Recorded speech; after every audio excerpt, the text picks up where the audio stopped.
What is going on, guys? Welcome back to another video. Now today I'm going to be talking about Avengers. Now this game is not as bad as I thought it was going to be. It's definitely not a Game of the Year contender.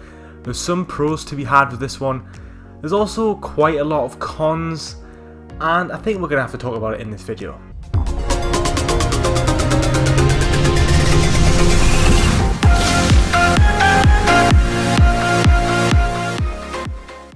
Okay guys, so before I begin and start giving you my opinion on this game, I think it's really important whenever you give your opinion on something to really talk about bias, talk about your biases, and because we all have them based on our experiences in our life. Everyone experiences things differently. Now I am a massive Marvel fan. I am pretty much like a super nerd. I'm probably more of a fan of Marvel than I am actually of games. I love the stuff. And to show it, I've actually got a load of comic books here that I'd like to quickly show. So, I've got an issue from Fantastic Four. Obviously, I've got plenty and hundreds of issues of Spider-Man. I've got some classic ones, so like I've got the original, well, a reprint of the original Daredevil. I've got some X-Men comics as well. And of course, probably my most impressive, or one of my most impressive, is my Captain America Sentinel of Liberty final issue. This came out in 1991, making it almost 30 years old. As you can see, it's got like it's an old issue, and it was $4.75, 95. I've loved Marvel since I was growing up. Obviously, I love the MCU. So going into this game, I really was looking forward to it. I loved Marvel Spider-Man. It is my favorite game of all time. Because it's a great game, there's no disputing that, but also because my love of Spider-Man and my love of Marvel really just took that game up to a 10 out of 10 for me. Now, considering that, a lot of you may only give Spider-Man an 8 or a 9. I can give it a strong 10. There's no way you could talk me down from that. This game is not a 10 out of 10. I don't want to give away my score just yet, but believe you me, this game has a lot of good feelings in it for Marvel fans. If you're not a Marvel fan, you're going to struggle with this one because there's nothing really that takes it up to that next level. There's nothing that really makes it particularly special other than the fact that it's a Marvel game. So I want to review this game across 5 categories: graphics, sound, story, level design, and gameplay. Some of them aren't going to take very long to talk about, whereas others have a lot to talk about. So let's just start with the graphics. Visually, it looks pretty good. This is one of the shorter topics if you ask me. There's not a lot to say about it. It looks as you'd expect for a 2020 game. I'd probably say a lot of the base models for the Avengers look good. However, there is an issue with frame rate. The frame rates do pop in quite a lot, and I was getting it in some of the story levels, some of the story cinematics, which were quite an issue. It didn't happen as much as a lot of other people have been saying it has, but I probably got 2 or 3 major pop-ins. But other than that, the level design, although the levels, I'm going to talk about the design later on, they do look crisp, they look good, the game looks good, it moves well, the animations are really good. There's actually more positives than negatives to have when you're talking about the graphics alone. Generally, on a whole, I'd say that is an okay to a good part of the game. And that again follows me into sound.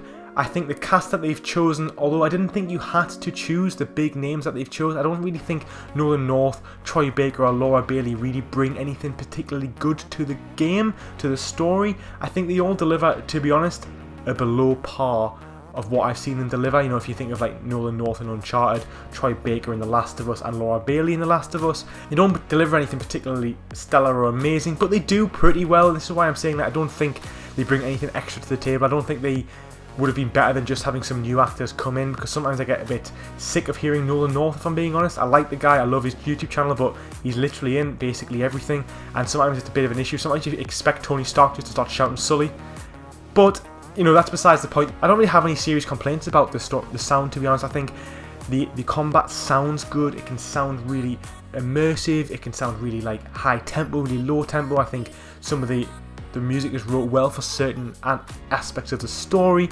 So there's, again, it is one of the stronger categories for this game. Okay, so this is where the review is going to take a little bit of a downward spiral, and I'm going to start with the story. Now, on a whole, the story is pretty good. It's short, it's concise, but it delivers a good story, which, it does rival one of the MCU stories, such as Avengers or Age of Ultron. It's not particularly good, but it does everything pretty well. We see a good little character development with Bruce Banner and with Kamala Khan, which I really enjoyed. You know, not so much in the rest of the characters, but in those two particularly were my favourite characters in terms of story. It is, however, pretty short. I think I finished it in about 9 hours, and that is including loading screens, and that is an issue I'm going to come into later, but there's a lot of loading screens. So without loading screens, this probably would have only taken about 7 to 7.5 hours, if not maybe less.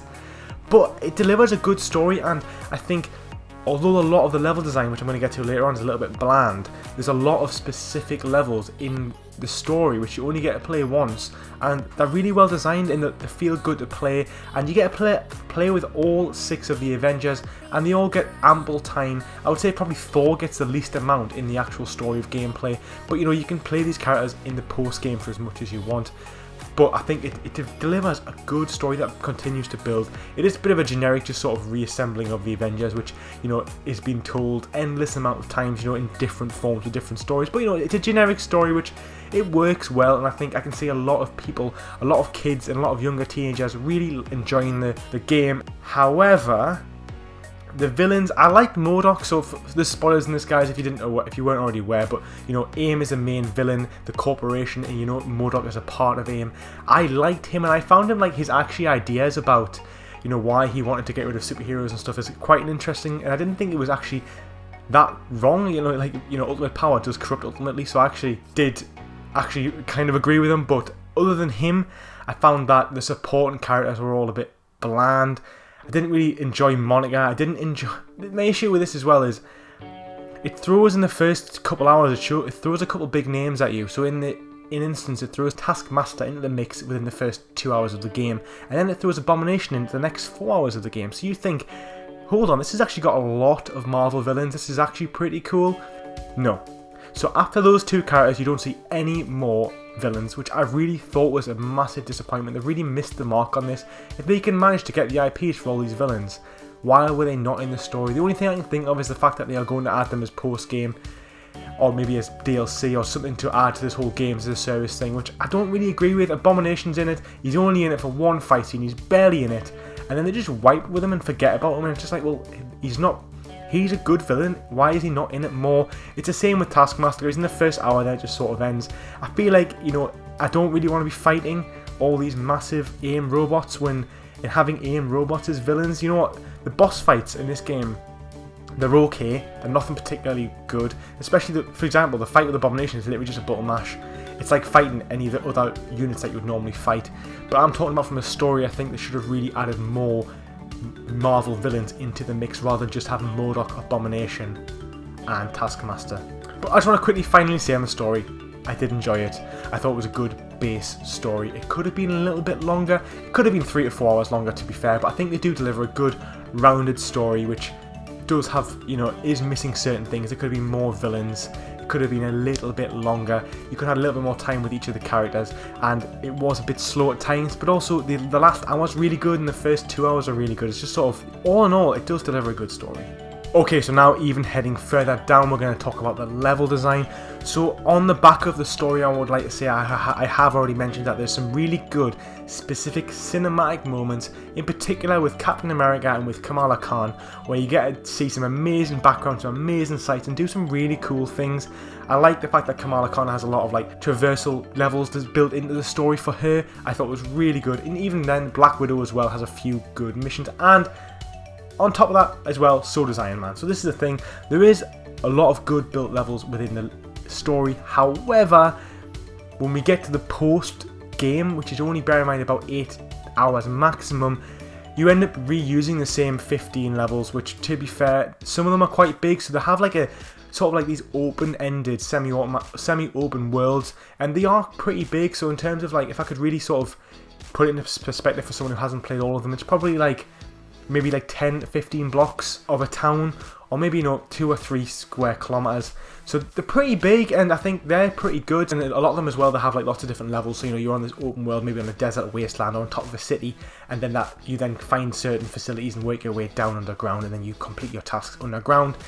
They're okay, but the only issue is there's just not enough. Like, this game is supposed to be made for, you know, 100 hours. This game is already getting stale, so full transparency, I've played about 25 to 30 hours of this game so far, and I've spent about 8 hours in the campaign and about 15 in the online, and then the rest has been spent in loading screens because there's a ridiculous amount of loading screens in this game. I'm talking like for every half an hour you play, you're probably looking at 15 minutes of loading times, which just isn't good enough for a AAA game coming out in 2020. And the counter argument to that would be, well, this game's going to be built for PlayStation 5, Xbox Series X, so therefore it's limited on this generation of console. But the counter argument is, it shouldn't be. It doesn't do anything particularly good enough to warrant needing these loading screens. Yeah, if you were loading up these massive worlds, really complicated things, I would understand. But this game is nowhere near as open as games we've had in the past, and those games manage a lot better than this game does in terms of loading screens. Okay, so those are the sort of the shorter topics. So now I want to get into probably the most in-depth topic we need to talk about, and probably the one with the most flaws, which is the gameplay. So I'm going to start with a few pros, because there is pros to be had in this game.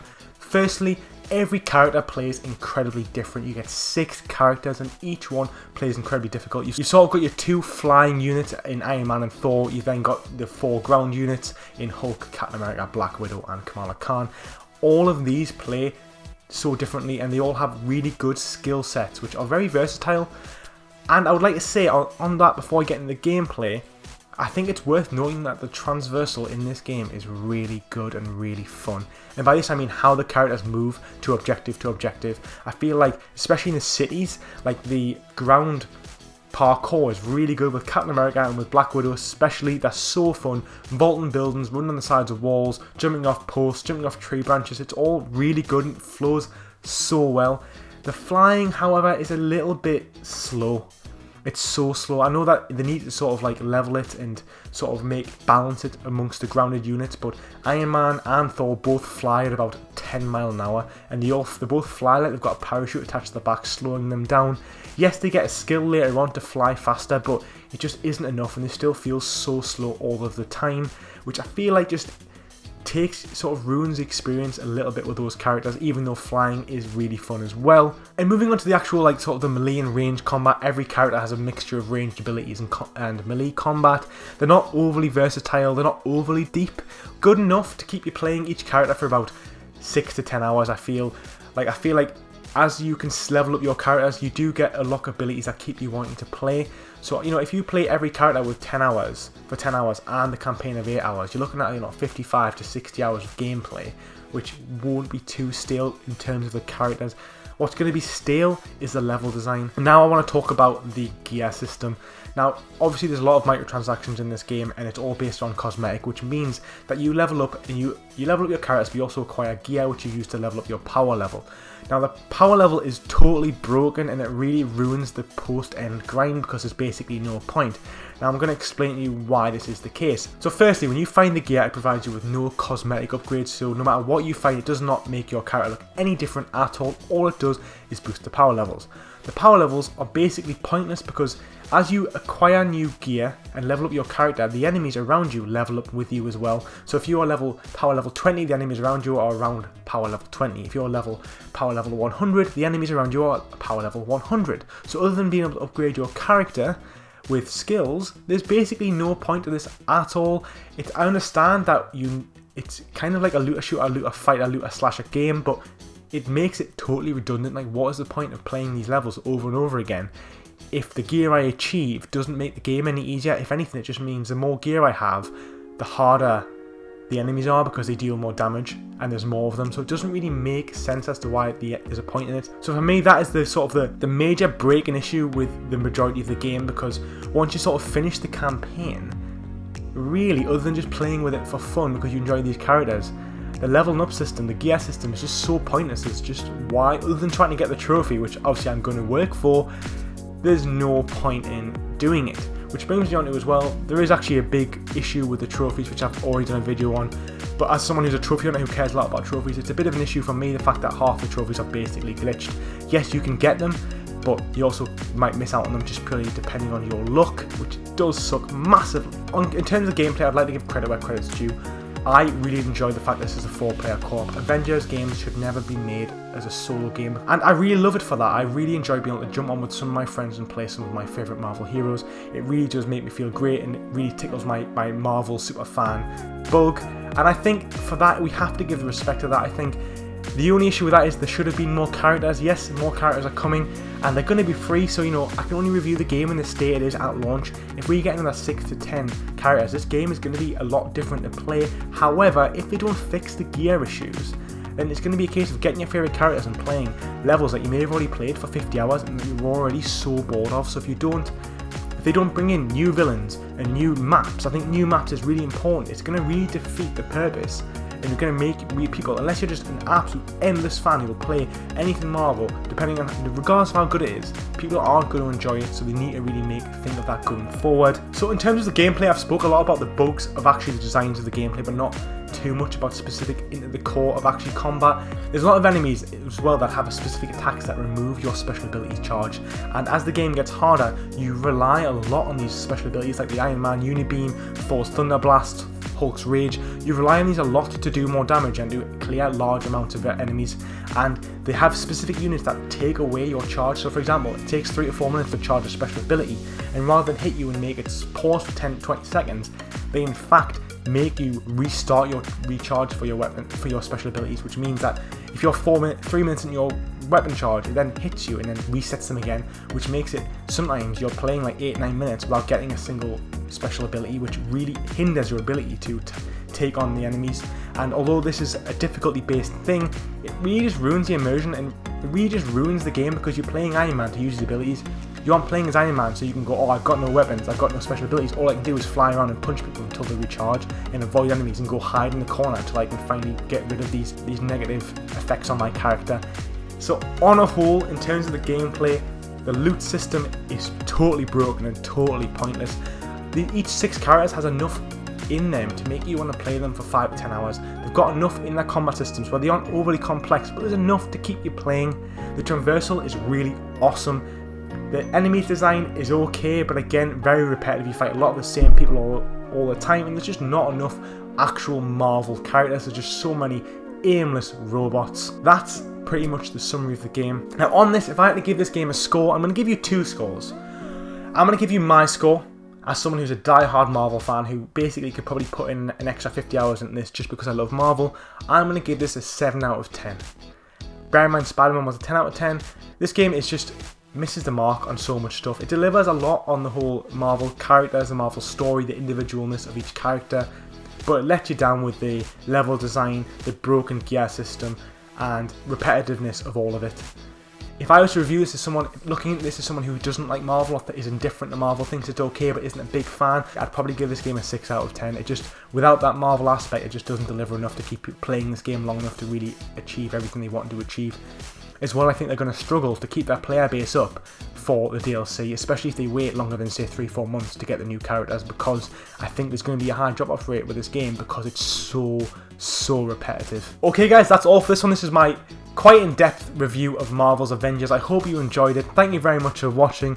Please like and subscribe. Don't forget to turn on that notification bell to stay up to date with my content. If you want to have a discussion with me or any other subscribers, please check out my Discord. I'm on there all the time. I'm always up for a chat about games and about trophies, of course. And let me know down below what you thought of this game. Do you think it's a 7 out of 10? Am I being a bit harsh? Am I being a bit generous? I know a lot of people have actually boycotted this game because of the microtransactions, which I'm not surprised at. They aren't as bad as I thought they were going to be.